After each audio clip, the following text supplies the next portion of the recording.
because this was one of the cases that a lot of people thought at the time that had a lot to do with the zodiac, even though it was back in 2008, so a long time after the zodiac was sending letters. But when I read about this case, I started to do more research, and I thought I would share with you about the case and how it's actually not related, and how people were using the zodiac because he got away with it. And they were using, the techniques of the zodiac to try to get away with it as well. Almost like trying to follow a pattern, hoping that it was going to be the same for them as it was for the zodiac.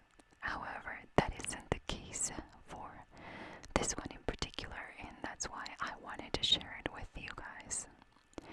As always, I want to say thank you to everyone on my Patreon page. You guys, thank you so much for the support. And Richards, Gary Botic, Demi Tiburcia, Emma Rose, Josie Nichols, Lindsay Franklin, Marie, and Tammy Weddington.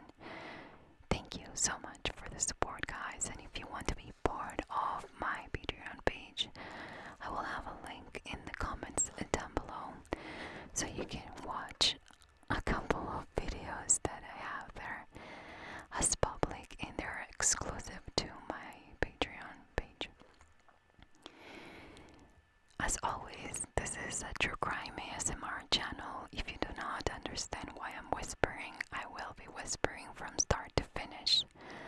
So if it bothers you, you can exit out of the video right now, and I'm sure that you will be able to find another video on YouTube that will have the same case that I will be covering today in this one. If you want to see more true crime cases that I haven't covered here in the channel, I have a podcast and it's called The Mystery Theory. Look it up in iTunes or Stitcher, Google Play, even Spotify, and the content, there, it's not ASMR. But if you like ASMR and you don't like how you have to have your phone on to listen to a video, I'm also in the Tingles app. So check that out as well, if you're interested, of course. Now let's get started with today's case, and it started on June 21st, 2008. That day was a Saturday, and that Saturday morning, a motel manager decided to check out a bad smell that a lot of people reported the night before. He went to where the people were saying that the smell was coming out of, and he saw that the door, it had the do not disturb sign. However, the smell was very, very strong, so the manager decided to get in and check it out. When he got inside, he realized that something happened. The room was a mess. The furniture was moved all around the room, and the smell was getting worse and worse. And when he got to the bathroom and opened the door, he finds a woman in the bathtub, and she, of course, was dead. And he immediately called the police, and investigators got there very quickly and started to do, started their own investigation, or trying to get the first kind of evidence that they would have to send in to test, of course. So they found that she had marks in her neck, almost like bruising marks, and they suspected that this was no accident right away, and this was, of course, that she was probably got strangled. Investigators went around the room and found a strange symbol, a zodiac scrawled with lipstick on a mirror. When they checked the closet, they found a military uniform with the name Megan Touma. Now Fort Bragg, it was only down the road from the motel. It just, in case you didn't know, this is one of the biggest military bases in the world. The police continued to go through surveillance videos and talk to everyone in the area, but they had no suspects and had nothing to go on up until this point. Apparently nobody saw anything out of the ordinary in the last few days. The autopsy came back, and in fact it was confirmed that this was Megan Touma.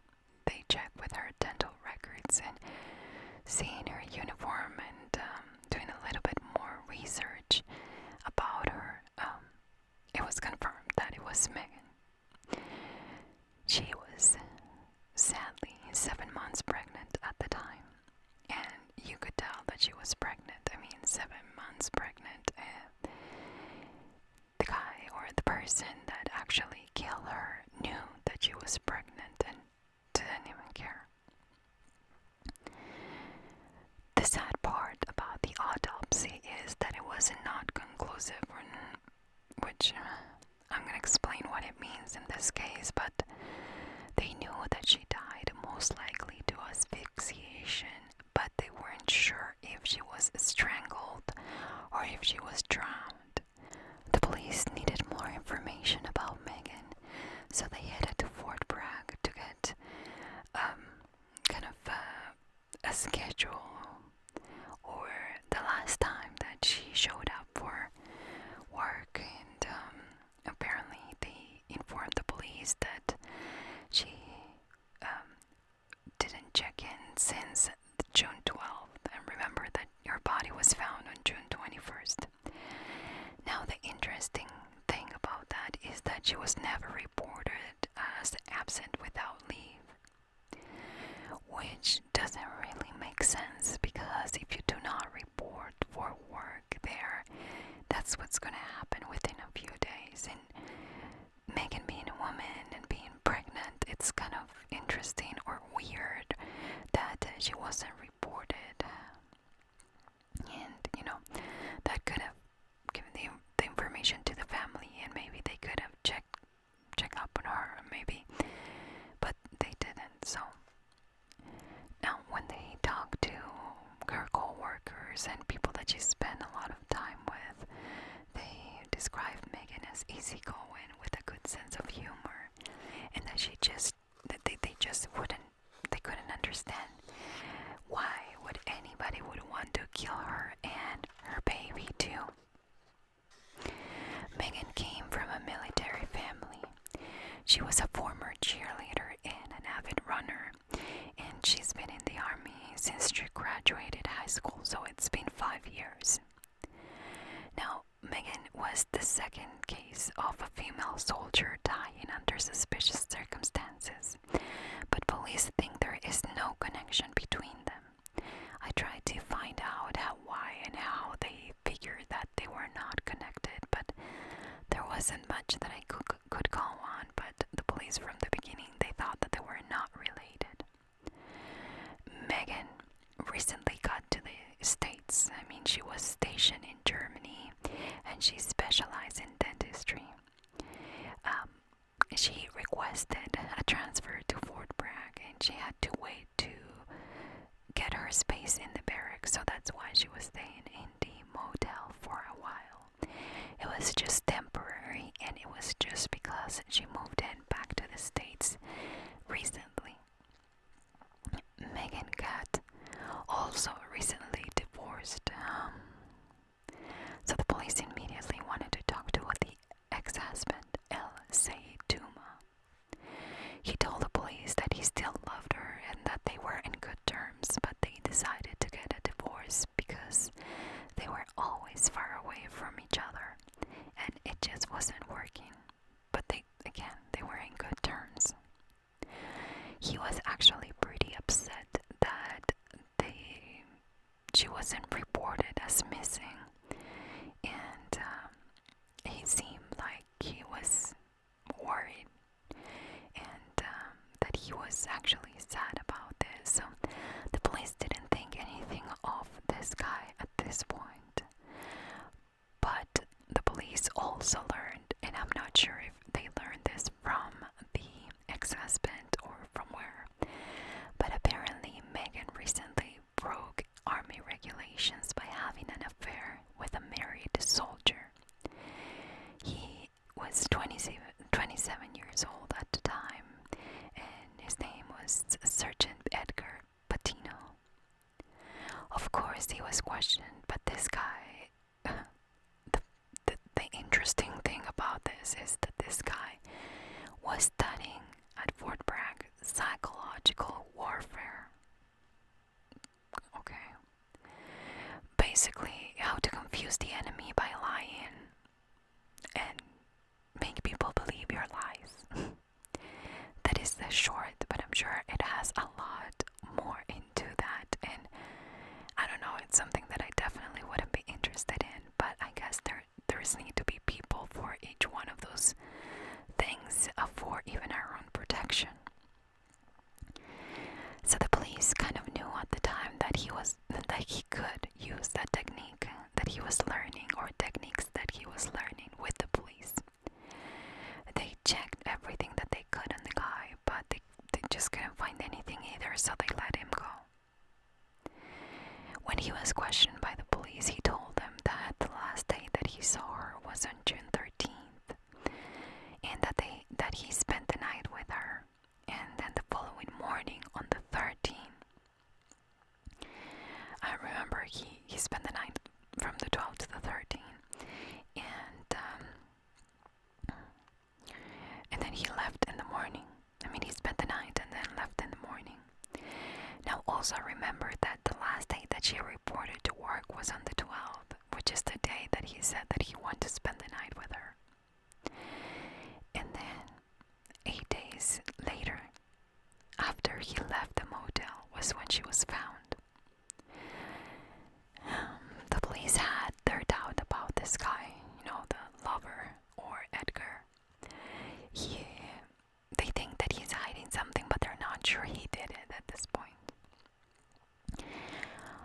Now, this is where the psychological craziness starts. And on June 25th, a reporter from the Fayetteville Observer, and I'm probably butchering that city, I'm sorry, but he calls the police to let them know that they got a letter of someone claiming to be the one that killed Megan. This letter was typed with a typewriter, and he called his killing a murder masterpiece. He also said that he killed several women and that he was going to kill more. He ends the letter with a symbol similar to similar to the one that the Zodiac killer was leaving behind after his killings. So, the interesting thing that we're in 2008 at this point, and the last letter that was sent by the Zodiac, that it was confirmed that it was from the Zodiac, was in 1974. Now, in that letter, he called the police incompetent and that he was watching over them. Pretty much the kind of thing that Zodiac would say. I mean, it was kind of, I don't know. In my opinion, it didn't seem like the Zodiac, because the Zodiac had a specific way of putting things in the letters, even though we don't know about all the letters that he sent. Some of them had been kept private for the police only, but the ones that we know and the ones that I read, there was a specific way of saying things, and I don't think that this letter was written by the same guy, but he was pretending at least to be the same guy. Now at this point, the police went back to Edgar, and they had a search warrant. I am sure that they had some kind of evidence or something, it's not very easy to get a search warrant on somebody that you have nothing on. But I'm sure they had something that I just couldn't find what it was. And they found that something that was very interesting and kind of helped them build a case against this Edgar guy. They found the typewriter. And not only that, but they also found the receipt that was recently purchased on June 23rd, which was right before the police and the newspapers got the letters. Actually, yeah, 2 days before then. So on July 10th, the police learned about a third female soldier killed. But because of the circumstances, the police say that it was unrelated. At the time, however, people were speculating that this was part of either the Zodiac being still alive. I don't understand how he would be able to continue to kill being very old by then, but some people believe that it was him or somebody, maybe a son or maybe somebody like a copycat that was trying to recreate what he was doing, but this time that he was targeting women in the army or soldiers. But the police never believed that they were related. I think that they led the people to believe that they were so they could continue their own investigation in kind of make believe whoever killed Megan that they were going on that trail and not really thinking that it was just one person trying to get the attention to somewhere else. Now, what put the last nail in Edgar's coffin actually was the FBI, because they told the police that when they check the what is it called, the you know how you enter the hotel with or motel with a card, there was no entry or exit since the morning that Edgar left. And they could tell that just because, of that digital door lock. So this guy Edgar went on the 12th, spent the night, left on the 13th, and nobody else touched that door. I mean, got in or got out of that door. And the do not disturb sign was still there, so he was the last guy to see her alive. And more than likely the one who killed her, because otherwise, who was going to kill her if nobody could get in or out the motel, or nobody did in fact get in or out. On July 29th, 38 days later, after, Megan was found dead, Edgar Patino was charged with first-degree murder. At the time, he kept saying that he is innocent, that he was there that day, but he didn't kill her. And this innocent parade doesn't really last long, because he's offered a plea deal and he takes it. So he confesses that he killed her, or he confessed actually that he killed her, but he never said why he killed her. He got, because of this plea deal, he got second-degree murder and 16 years in prison, which is, in my opinion, pretty little, because he not only killed his lover and this lady that was very young and full of life, expecting a child, but also he killed his own son because she was pregnant of this guy. Now, the police speculate that maybe he was trying to get rid of Megan because she was ready to tell her his wife, or maybe that her ex-husband knew about this relationship and was pushing her to push him and tell his wife. Nobody knows exactly why he did it, and I always have doubts when they get a plea deal and they accept it and they keep saying that they didn't, and then all of a sudden they say they did it to take the plea deal, which for me, I don't know, it makes sense that they take it, because otherwise if he goes to trial and he's found guilty, he's gonna get a lot worse. But in this case, I don't think he took it because of that. I think that he did it. He thought that he was smarter than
serve your country.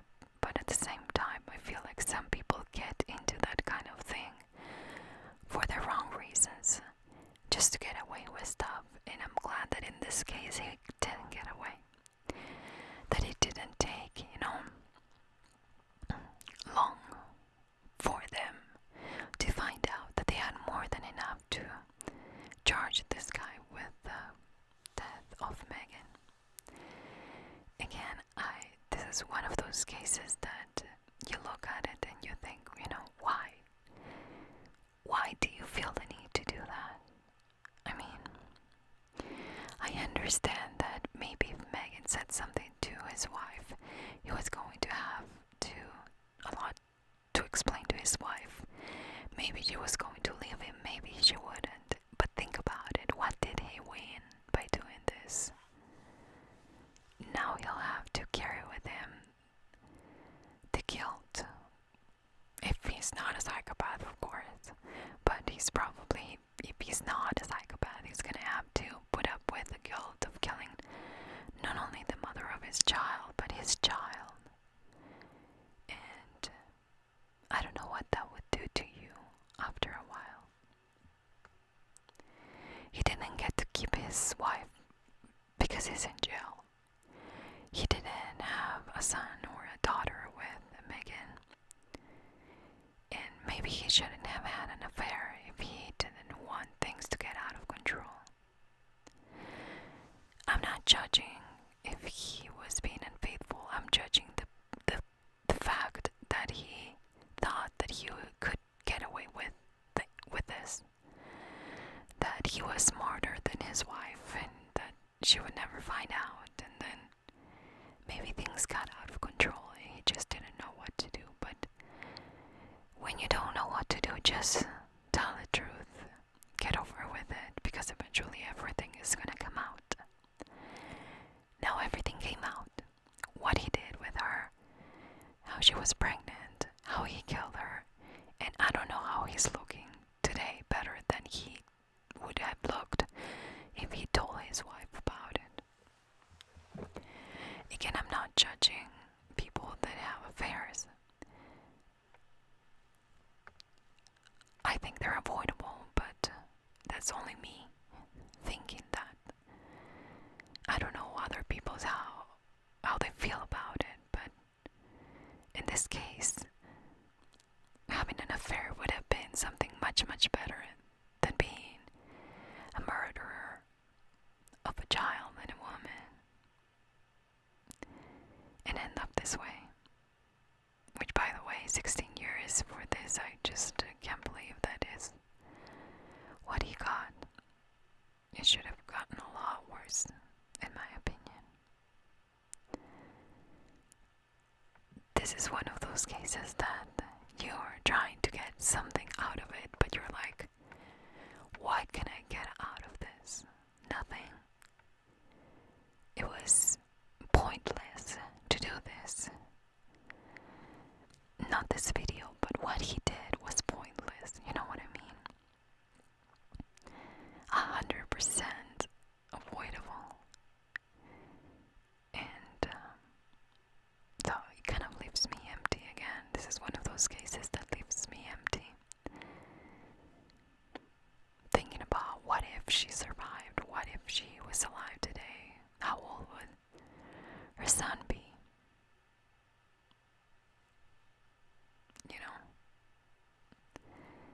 He'd probably be in the 5th grade.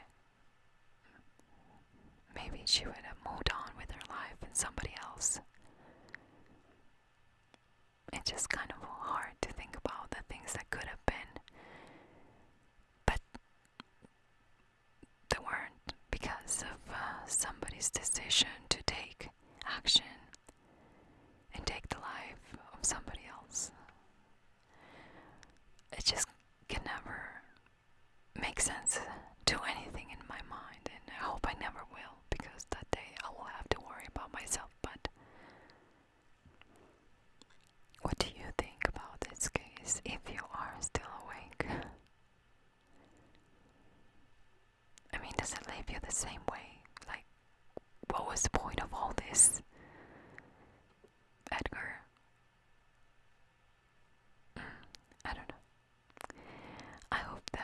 you found this case interesting, and I kind of push out of the way the idea that the killing or the deaths of soldiers in 2008 had anything to do with the Zodiac's,